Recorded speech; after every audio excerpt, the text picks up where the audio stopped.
Welcome to my channel, and today we are going to recapping the first two episodes of the Sci-Fi. Just 2 minutes into the premiere, the action kicks off when the sinkhole hits. Just as Eve is driving Izzy and Josh to school on La Brea, despite their attempts to escape the city caving in around them, Josh and Eve end up falling into the pit. While Izzy escapes later on, we see that Josh and Eve are alive, and have woken up in a mysterious forest location alongside carnage from the sinkhole and other survivors including Riley, Marbeth, Scott, Ty, and Sam.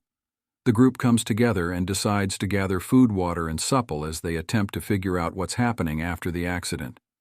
Gavin, a former Air Force pilot, arrives at the sinkhole site and is reunited with Izzy. The two are told that their family likely didn't survive the fall, but Gavin's visions tell him otherwise. He unexplainably sees Josh and Eve still alive after they fell into the sinkhole and is able to see what they're doing in real time. He relays this information to Homeland Security, reciting the number of a drone they sent into the sinkhole for proof of his knowledge, but they brush him off while searching for supplies that could help the survivors. The two teens find a bag of heroin in the trunk of a car. They're obviously shaken by their discovery. With Riley declaring we never saw this while in the woods, Josh and Eve come across a wolf which chases them back to the camp and attacks the other survivors. Veronica and Lily's father is killed, and Josh is bitten and severely wounded. But before the animal can cause any more damage, Ty shoots and kills it. Back in Homeland Security's Dr. Sophia Nathan holds a press conference and says there are many unknowns about the accident and why it happened. But there are likely no survivors, however. After speaking to the press, she tells a colleague that the sinkhole resembles what they saw at the Mojave incident, including the sliver of glowing green light that appears at the bottom of the pit. This means that the authorities know a lot more than they're letting on when Sam, a surgeon and former Marine, tells Eve that Josh's wound is severe and needs medical attention. The two leave Riley with Josh and set out on a journey to find an ambulance that also fell through the sinkhole. On their track they come across who's in the midst of attempting suicide. They manage to stop him and persuade him to accompany them on the hike. The group finds the ambulance. It's then that Eve realizes the Hollywood Hills on the truck's logo are the same as the ones she sees on the horizon. She realizes that they are somehow still in LA. But before she can digest that information, a saber-toothed tiger confronts them with both Homeland Security and Izzy not believing his claim that the SLE Victor victims are still alive. Gavin is determined to prove the truth using an old photo of him and Eve that they took by the same rock he saw in his vision. Gavin returns to the boulder and digs up Eve's wedding ring that she lost back on the other side of the sinkhole. This proves that he has some sort of connection to Josh and Eve, wherever they may be. Ty comes to the rescue once again when he kills the saber-toothed tiger that charges after him. However, one more appears and they're forced to hide from the animal on the side of a cliff. However, an impatient Eve wants to return back to camp. They run into the tiger again, and it knocks Sam over the cliff. The tiger comes after Eve and Ty, but they're safe when it falls into a mysterious hunting trap that was clearly made by an experienced forager. Even Ty finds Sam hours later, who is now suffering from a back injury and can barely walk. The three of them try to make it back together. But eventually Sam sends Eve on her own with the medical equipment and instructions on how to treat Josh.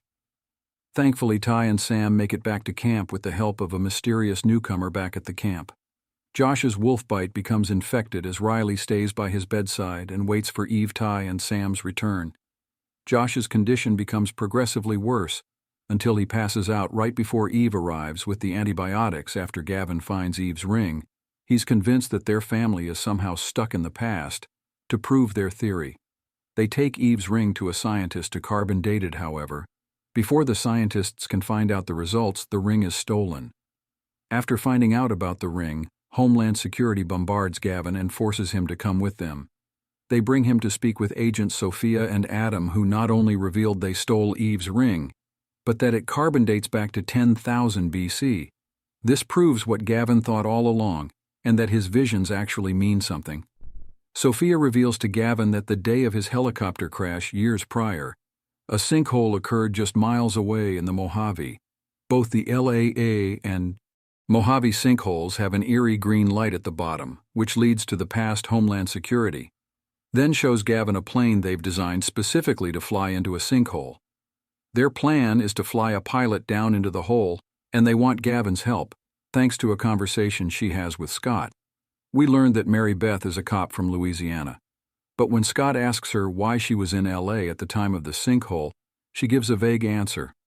I have my reasons. Later on, she comes across a Mustang with a Louisiana license plate that she clearly recognizes. As it turns out, it's the same car with the heroin in the trunk. It becomes clear that Mary Beth is looking for the man who owns the car when she asks sisters Lily, who doesn't talk, and Veronica if they've seen him. Mary Beth finds the man she was looking for, Lucas, when he arrives to camp, after helping Ty with an injured Sam. Luke Lucas, drumroll.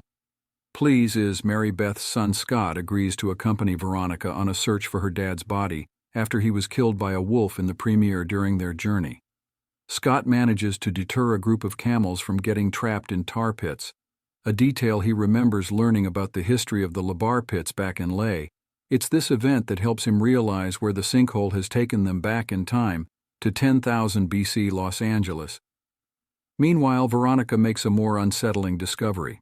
She finds her father's body, which has been placed in an unusual handprint pattern made of stones after finding their father's body. Veronica returns to the camp and finds Lily being looked after by fellow sinkhole survivors. Though she initially seems grateful for their help, she later lashes out at Lily and tells her we can't trust those people, and they won't understand us, hinting there's more to their story than meets the eye. In a surprising moment, Lily speaks, revealing that she actually can talk, even though everyone thought otherwise. I thought I was doing okay. How did I end up this way? Think I'm getting used to this.